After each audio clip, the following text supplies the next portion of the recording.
Salam sejahtera untuk kita sekalian, shalom. Ya, firman Tuhan pagi hari ini terambil dari Kolose pasalnya yang ketiga, ayat yang ke-23 sampai dengan ayat yang ke-24. Kolose pasalnya yang ketiga, ayatnya yang ke-23 sampai dengan ayatnya yang ke-24. Demikian firman Tuhan.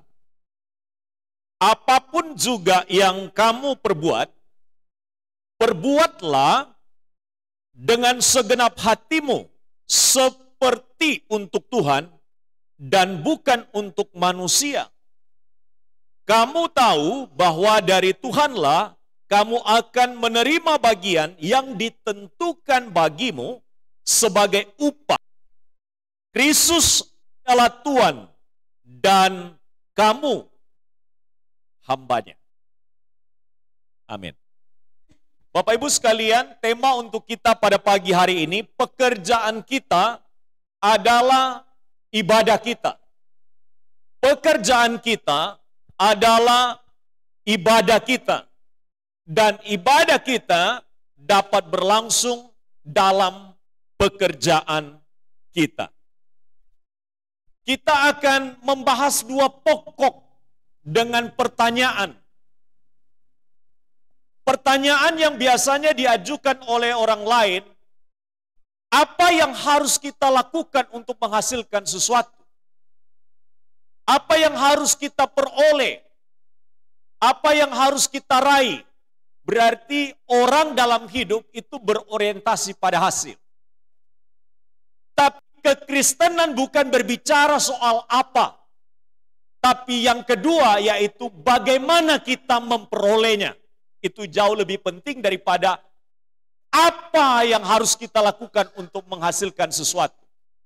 Karena seringkali ketika orang bertanya tentang apa yang harus saya lakukan untuk melakukan segala sesuatu, bisa yang penting hasilnya, tapi belum mempertimbangkan tentang bagaimana hal itu bisa pas atau tidak. Itulah sebabnya ada orang yang dengan cara kerja main togel, yang penting ada hasilnya, maka dengan enjoy saja dinikmati oleh keluarganya, bahkan dipersembahkan kepada gereja. Ada juga orang yang hidup di dalam jalan pelacuran, lalu mempersembahkan kepada gereja. Lalu dia bertanya lagi kepada pendeta, Pak, saya hidupnya seperti ini, boleh nggak saya mempersembahkan ke gereja? Artinya orang hanya berorientasi pada hasil, tetapi tidak mempertimbangkan bagaimana cara dia menghasilkannya. Ada orang dengan cara-cara yang pintas, cepat dapatnya, tapi cara-caranya salah. Jadi orang kadang-kadang dalam hidup hanya berorientasi pada hasil. Yang penting dapat duitnya. Soal caranya itu adalah hal yang kedua. Nah itulah sebabnya di dalam bagian firman Tuhan yang kita baca pada pagi hari ini, dikatakan apapun yang kamu perbuat, termasuk dalam kerja kita, perbuatlah seperti untuk Tuhan dan bukan untuk manusia. Jadi di dalam dunia kerja kita diingatkan bahwa dunia kerja itu adalah tempat kita untuk beribadah. Kalau ada pekerjaan-pekerjaan yang ternyata dalam prosesnya dengan cara-cara yang tidak benar, maka kita sebagai orang percaya tidak bisa lagi menjalani jalan yang seperti itu. Karena pada akhirnya hasilnya pasti Tuhan tidak kenan. Kalau jalan-jalannya adalah penuh dengan tipuan, penuh dengan intrik, maka saya katakan berhenti melakukan pekerjaan itu karena orientasi hasilnya pasti Tuhan tidak terima. Itulah sebabnya banyak orang menempuh jalan-jalan kerja tidak lurus, tapi dia akhirnya tidak menyadari apa yang dia peroleh itu akan mendatangkan sengsara buat hidupnya. Itulah sebabnya Bapak dan Ibu, orang melakukan sebuah markup dalam keuangan, dalam pelaporan, dan lain sebagainya. Untuk mendapatkan keuntungan. Dan kalau kita sudah mengetahui bahwa jalan ini adalah jalan yang ditempuh, lalu kita masih menjalaninya, sebenarnya kita sedang mengumpulkan bukan berkat untuk hidup kita, tapi kutuk untuk hidup kita. Itulah sebabnya Bapak dan Ibu sekalian, pekerjaan kita adalah ibadah kita. Maka apapun yang kita kerjakan, sesederhana apapun yang kita lakukan, kita menjalankannya sebagai bentuk ibadah kepada Tuhan. Dan kalau kita menjalankannya sebagai bentuk ibadah kepada Tuhan, ibadah itu kan unsur di dalamnya apa itu? Ada ketulusan. Unsur ibadah di dalamnya ada kerelaan. Unsur ibadah ada di dalamnya apa? Kejujuran. Ada apa di dalam unsur ibadah? Adalah sebuah komitmen kepada Tuhan. Karena semua yang berlangsung harus didasarkan kepada pemuliaan kepada Tuhan. Karena itu Bapak dan Ibu sekalian, semua pekerjaan kita, semua hal yang kita kerjakan, ayo kita cek hari-hari ini. Supaya itu mendatangkan berkat untuk hidup kita. Bapak Ibu Saudara yang terkasih dalam Tuhan, saya sejak dari SMP sudah bergelut dengan dunia kerja.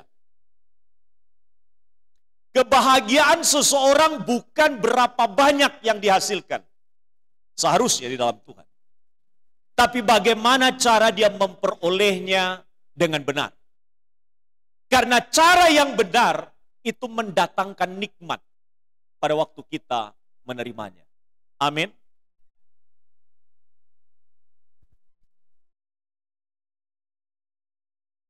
Di dalam terjemahan yang lain dikatakan, apa saja yang kamu kerjakan, kerjakanlah dengan sepenuh hati seperti untuk Tuhan, bukan untuk manusia. Tapi Alkitab lain katakan, kerjakanlah. Ya, terjemahannya, kerjakanlah dengan sukacita. Kerjakanlah dengan gembira. Sekalipun itu hal yang sederhana, kerjakanlah dengan gembira. Saya kembali kepada poin yang paling mendasar. Persoalan bukan apa yang kita hasilkan. Ya. Tapi bagaimana kita memperolehnya. Bagaimana kita mendapatkannya, itu jauh lebih penting. Itulah sebabnya Bapak dan Ibu sekalian, semua persembahan kita yang dipersembahkan harus dipersembahkan di dalam sebuah hasil kerja yang benar. Hasil kerja yang memang dikenan oleh Allah. Kita sering mendengar bahwa pekerjaan kita adalah pelayanan kita. Dan pelayanan kita adalah pekerjaan kita. Tetapi ada kadang-kadang kesalahan bahwa pelayanan itu dikaitkan juga dengan bisnis. Itulah sebabnya maka yang paling sekarang ini dicari orang adalah pelayanan dalam pekerjaan Tuhan itu dibangun dengan cara bisnis. Nah, gereja kita tidak membangun sebuah pelayanan gereja adalah untuk mencari keuntungan. Tidak ada. Kepentingan pendirian gereja dari yang kita bangun sejak dari awal, hanya satu tujuannya. Supaya orang dibawa kepada Yesus, itu saja. Tidak lebih dari itu. Gereja Kristen Injili Nusantara didirikan hanya satu tujuan saja. Adalah untuk membawa orang datang kepada Kristus. Tidak ada yang lain. Itu sebabnya para pelayannya melayani bukan untuk mencari gaji. Itu sebabnya para majelisnya melayani bukan untuk mencari gaji. Dan memang tidak digaji. Itulah sebabnya jemaat hadir dalam pelayanan adalah untuk membawa hidupnya kepada Kristus dan membawa orang lain datang kepada Kristus. Nah, adapun apa yang kita persembahkan dalam wujud sebagai hasil daripada kerja kita dalam bentuk persembahan kita, persembahan syukur kita, persembahan umum kita, dan persembahan perpuluhan kita adalah wujud syukur kita kepada Tuhan. Itulah sebabnya pekerjaan yang kita kerjakan itu bukan milik kita, Tapi pekerjaan yang kita kerjakan itu adalah miliknya Tuhan. Ini sekali lagi saya katakan. Pekerjaan yang kita punya adalah bukan milik kita. Tapi itu adalah milik Tuhan. Apapun pekerjaan kita, itu milik Tuhan. Maka pekerjaan yang menjadi milik Tuhan, kita kelola dengan cara Tuhan. Apapun yang dipercayakan kepada kita, kita kelola dengan cara Tuhan. Itulah sebabnya kita berbisnis dengan cara Tuhan. Kita bekerja dengan pola Tuhan. Bagaimana cara berbisnis dalam Tuhan? Cara berbisnis di dalam Tuhan adalah menganggap orang lain itu setara. Menganggap orang lain itu sama bernilai. Tetapi kalau cara berpikirnya siapa yang dapat, siapa yang paling banyak uang, dia yang paling dapat banyak untung, ini adalah kapitalis. Artinya apa? Kalau orangnya hanya mengandalkan tenaga, hanya mengandalkan keahlian, berarti orang ini tidak jauh lebih bernilai dia daripada orang yang punya modal. Maka prinsip kekristenan itu sudah salah diterapkan di dalam dunia kerja. Itulah sebabnya kita seringkali ada di dalam bagian itu. Apa itu? Ketika orang buka bisnis, orang yang paling besar investasinya, itulah yang dapat untung. Padahal yang menjalankan siapa? Ada manajemennya. Ada orang-orang yang punya keahlian bagaimana mengelola usaha itu. Di dalam kekristenan, ini yang harus perlu kita rubah. Maka kami memulai pelayanan ini dengan memulai pelayanan di Oro-Oro Ombo. Kami memulai dengan sebuah pelayanan yang baru yang disebut dengan House of Grace. Bekerja sama bagaimana kami mengelola sedemikian rupa retreat center dalam bentuk prinsip-prinsip Kristiani. Artinya penjaga, orang yang membersihkan sama berharganya dengan pemilik modal. Bagaimana kita menempatkan itu? Yaitu sama dengan ketika Tuhan mencipta Adam dan Hawa. Mengapa? Karena mereka sama-sama bernilai di hadapan Allah. Sama-sama berharga. Allah menempatkan mereka sebagai mitra, padahal dia Tuhan. Bagaimana bisa menempatkan Adam dan Hawa sebagai mitra, padahal dia pemilik daripada alam semesta ini? Karena dia menempatkan manusia itu berharga. Bapak dan Ibu sekalian, itulah sebabnya maka di dalam dunia kerja kita, ketika kita punya modal, mari memperlakukan orang yang bekerja dengan kita, itu tidak ditempatkan sebagai orang yang kemudian dijajah oleh kita. Itu harus beda prinsipnya. Tapi menjadi rekan, menjadi mitra. Bukan mencari sebanyak mungkin keuntungan dari orang itu, tetapi bagaimana mensejahterakan kita bersama. Itu penting. Maka ada rantai siklus yang kami lakukan di Oro-Oro Ombo, ketika kami membangun sebuah pelayanan, misalnya pelayanan untuk kopi, untuk memberikan layanan kepada orang, maka kita membangun jaringan. Dari mana sumber kopinya? Maka orang itu kemudian kita hargai, kita nilai dia. Kita tidak mencari keuntungan yang lebih banyak daripada dia, tapi bagaimana supaya dia menghasilkan sesuatu yang memiliki kualitas kopi yang baik. Lalu kita tolong dia. Dari sisi pertanian kita tolong bagaimana supaya mata rantai untuk pemupukan dan lain sebagainya, bibit untuk dia bisa menghasilkan yang baik, itu kita juga suntikkan. Nah, Bapak dan Ibu sekalian, kemudian mata rantai kerja ini adalah mata rantai di mana kita itu menyampaikan, jangan kita itu saling mencari upaya untuk menjatuhkan satu dengan yang lain. Nah, ketika usaha kita, pekerjaan kita sudah mencoba menjatuhkan orang lain dan berbisnis dalam rangka membuat orang lain ditutup pekerjaannya, itu sebenarnya bukan cara-cara Kristiani. Itu adalah cara-cara duniawi caranya. Maka ketika kita kemudian mematok harga, lalu kemudian orang lain kita turunkan harganya, ini adalah prinsip-prinsip dagang dunia. Itulah sebabnya Bapak dan Ibu dalam kerja kita menghargai setiap orang. Orang yang membuat sesuatu, mengerjakan sesuatu, keahliannya sama. Itulah sebabnya dalam prinsip di stand saya tekankan itu. Di dalam kita menerima pelanggan-pelanggan yang masuk dan menjadi pelanggan kita di Sekolah Tinggi Alkitab Nusantara. Jangan kita hanya mendapatkan hasil penyewaan, tapi kita harus memberikan layanan yang terbaik. Berikan layanan yang terbaik kepada mereka. Maka saya minta kepada seluruh mereka yang bersama-sama dalam tim, saya bilang perbaiki seluruh fasilitas. Saya minta semua dilengkapi dengan baik bagian-bagian yang menjadi haknya orang yang menempati tempat. Kemudian orang-orang yang bekerja di dapur, saya katakan naikkan supaya mereka dihargai. Jangan hanya karena mereka bekerja untuk kita dan selama ini menjadi staf yang bekerja untuk di dapur, lalu mereka tidak dihargai. Saya katakan di luar daripada gaji mereka kerja, berikan sebagai bonus kepada mereka. Naikkan, pakai persentase, jangan pakai nilai nominal. Karena ketika keuntungan banyak, maka dia dapat juga lebih banyak. Ketika keuntungannya sedikit, maka itu sama-sama kita rasakan. Nah, Bapak dan Ibu sekalian, praktek-praktek seperti ini yang mulai kita kembangkan dalam dunia kerja kita. Karena kerja kita adalah ibadah kita.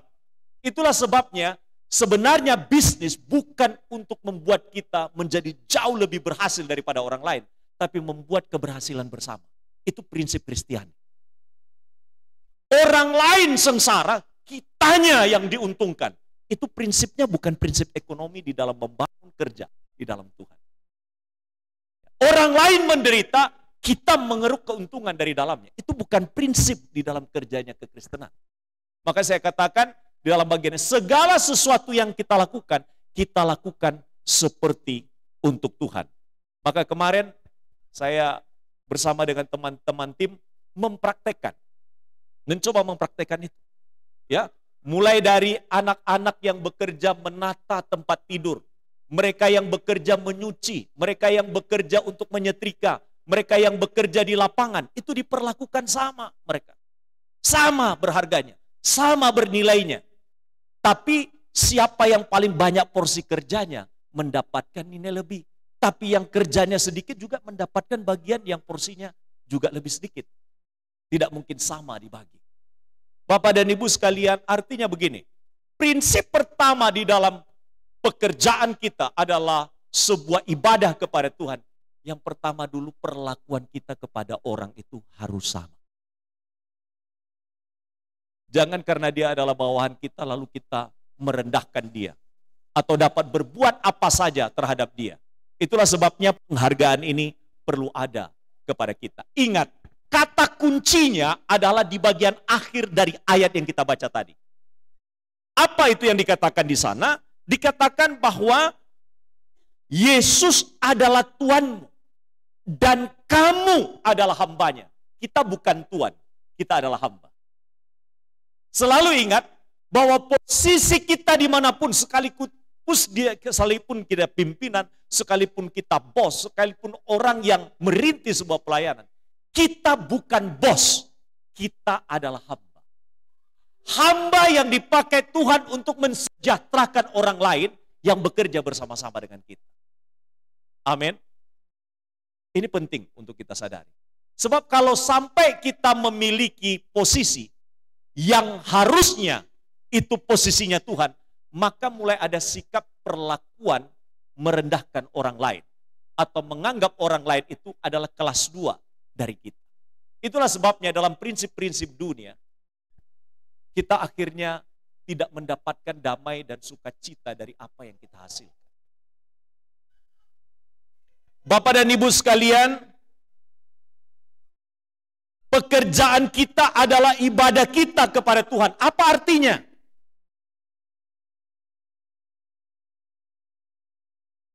Kebanyakan orang Kristen salah memahami hal ini. Maka kita harus mengartikan apa yang dimaksudkan pekerjaan kita adalah ibadah kita kepada Tuhan. Bahwa setiap hal yang kita kerjakan itu didasarkan pada prinsip-prinsip firman Tuhan. Setiap pekerjaan yang kita lakukan didasarkan pada dasar-dasar firman Allah. Tidak bisa tidak.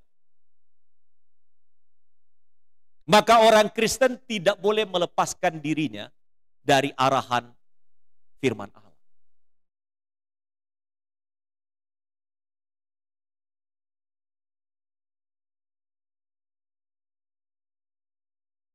Banyak orang Kristen berpikir bisnis itu sebagai pelayanan. Tapi seperti apa? Di mana kehidupan kerja kita digunakan sebagai alat untuk memberi dampak kepada jiwa-jiwa. Jadi pekerjaan kita itu tempat di mana orang ditarik kepada Kristus melalui cara kerja kita melalui kita memperlakukan orang dalam kerja, itu yang dimaksudkan pelayanan kita, ibadah kita, di mana orang ditarik karena prinsip-prinsipnya, karena perlakuannya, karena sikap kita, itu menjadi daya tarik bagi orang lain. Tidak peduli apakah dia adalah seorang Kristen atau bukan Kristen. Karena dunia pelayanan kita dan pekerjaan kita itu tidak dibatasi oleh agama dan keyakinan tertentu. Maka hubungan yang kita bangun dengan teman-teman, pertanyaan kemarin kepada saya, karena saya mengetuai untuk pengembangan ekonomi yang ada di Batu. Pertanyaannya, Pak, boleh nggak saudara-saudara kita dari yang beda agama masuk? Saya bilang boleh, nggak ada masalah. Yang penting adalah prinsip-prinsip dari Kristianinya, mereka bersedia untuk menjalankan.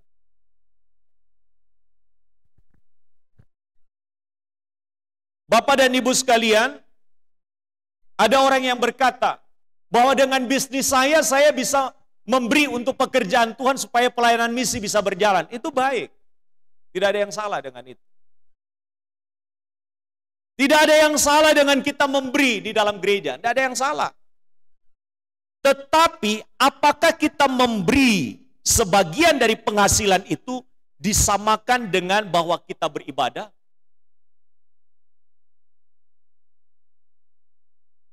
Apa dengan memberi maka kita samakan bahwa kita sedang beribadah? Orang bilang bisa. Tapi kembali lagi pada prinsip mendasarnya. Ini semua kita kerjakan sebenarnya dengan motif apa? Itu penting sekali. Pelayanan adalah istilah yang seringkali kita dengar. Biasa digunakan di dalam gereja, mengacu pada pekerjaan menyebarkan Injil keselamatan. Tapi sesungguhnya orientasi yang kadang-kadang salah adalah orientasi pada hasil. Maka banyak orang kalau pelayanannya tidak berkembang, ditutup saja. Itu berarti orientasinya pada apa? Pada hasil. Orientasinya pada apa? Pada tidak menguntungkan. Tapi kalau kita membuka pelayanan, itu orientasinya adalah pada jiwa, bukan pada uang. Itulah sebabnya pelayanan tidak boleh dibisniskan. Pelayanan tidak boleh dibisniskan.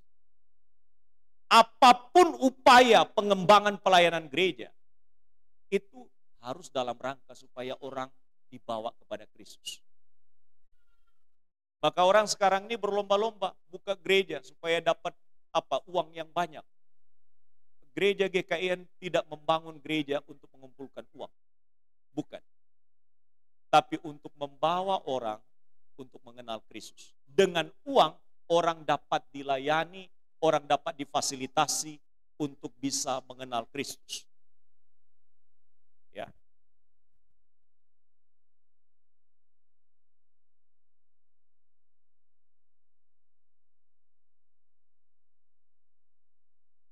Nah, karena itu Bapak dan Ibu sekalian, ada dua pokok penting yang saya bagikan pada pagi hari ini kepada kita.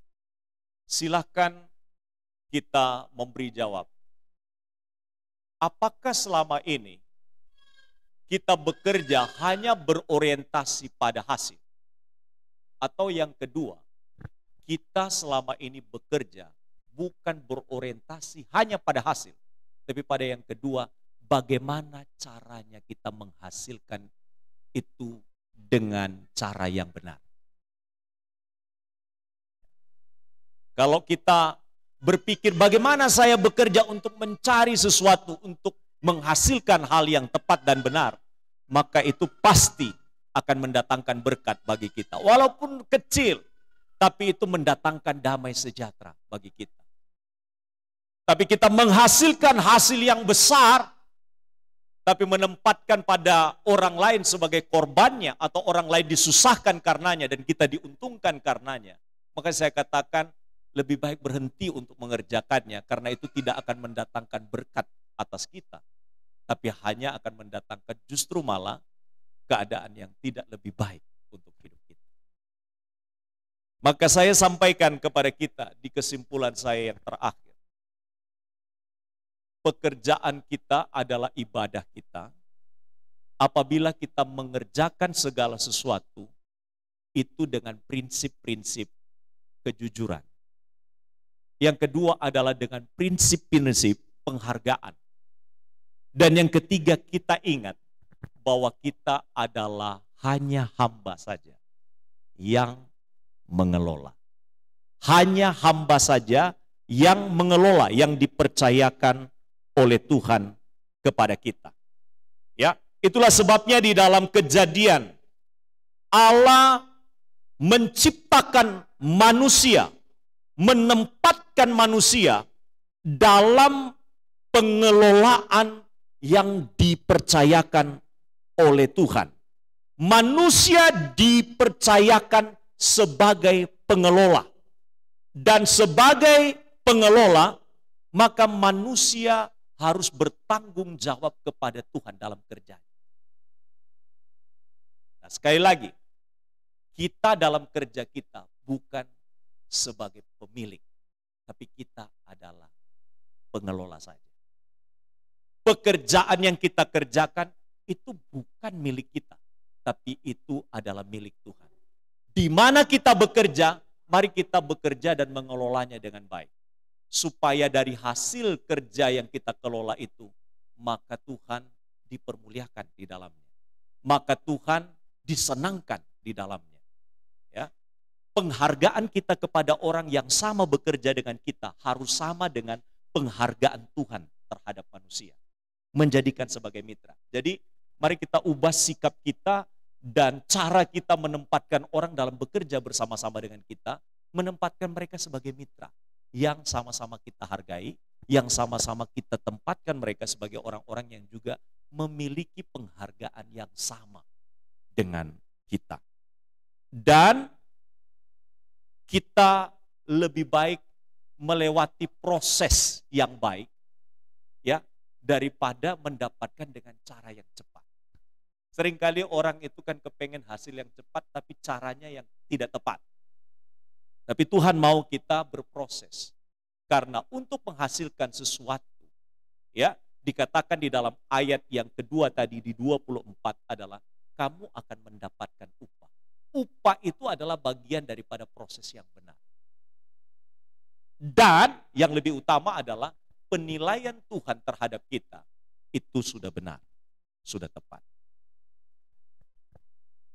Nah, saya mau pertegas kembali lagi bahwa kita adalah pengelola. Dan cara kita mengelola seperti Allah mengelola alam semesta ini. Pengelolanya segambar dan serupa dengan Allah. Maka penerapannya jika manusia pengelola segambar dan serupa dengan Allah, dalam hal berpikir, dalam hal bertindak, dalam hal berlaku, maka seharusnya dia melakukannya seperti cara Tuhan mengelola. Maka cara kita bekerja, cara kita mengelola, cara kita memikirkan apa yang kita kerjakan, cara kita membuat segala sesuatu dalam pekerjaan kita sesuai dengan cara-caranya Tuhan. Itulah sebabnya di dalam Kejadian 1 ayat 28a, ketika Adam dan Hawa diberikan kesempatan mengelola, dikatakan Allah memberkati Adam dan Hawa sebagai pengelola. Maka Bapak dan Ibu, kalau kita mengelola dengan cara-cara Allah, maka Allah lah yang memberkati dengan caranya sendiri. Bahkan kalau kita membaca secara dalam Kejadian pasal 1 di dalam rangka kerja, maka Tuhan itu membuka jalan-jalan berkat kepada orang-orang yang dipercayakannya, yaitu khususnya kepada Adam dan Hawa. Dikatakan mereka beranak cucu, mereka bertambah banyak, mereka memenuhi bumi, mereka menaklukkan bumi, mereka berkuasa atas ikan, mereka berkuasa atas burung, mereka berkuasa atas segala binatang, dan Allah memberkati. Jadi sebenarnya kekuasaan itu, kepercayaan itu Allah yang taruh. Maka saya katakan dalam dunia kerja, Allah mempercayakan kepada kita. Dan kita bertanggung jawab atas semua pekerjaan yang kita kerjakan hari-hari ini. Maka tidak mungkin ada pekerjaan yang kita kerjakan di luar daripada maksud Tuhan. Jika ingin diberkati, bekerjalah dengan sejujur-jujurnya. Jika ingin diberkati, bekerjalah dengan seluruh-seluruhnya. Jika ingin diberkati, berilah penghargaan kepada orang-orang yang bekerja bersama-sama dengan kita. Dan ingat selalu, kita punya Tuhan, yaitu Tuhan, kita hanya pengelola. Maka kalau kita pengelola, kita harus mengelola berdasarkan cara-cara Tuhan mengelola. Maka kalau kita yang mengelola, tanggung jawabnya adalah kepada Tuhan. Kiranya Tuhan berkati kita dengan firman Tuhan pada pagi hari ini. Pesannya sederhana. Bukan apa yang kita hasilkan, tapi bagaimana caranya kita memperolehnya. Maka kita sebagai orang percaya, tempuhlah jalan-jalan kerja kita, memperoleh keuntungan, memperoleh hasil, memperoleh rejeki dengan jalan-jalan yang betul-betul dikenan oleh Tuhan. Segala sesuatu yang kau lakukan, lakukanlah seperti untuk Tuhan dan bukan seperti untuk manusia. Dan karena itu, kamu akan mendapatkan upah. Bukan hanya upah di sini, tapi juga upah dalam penilaian Tuhan. Karena kita adalah hamba dan Tuhan adalah Tuhan. Amin. Kita berdoa.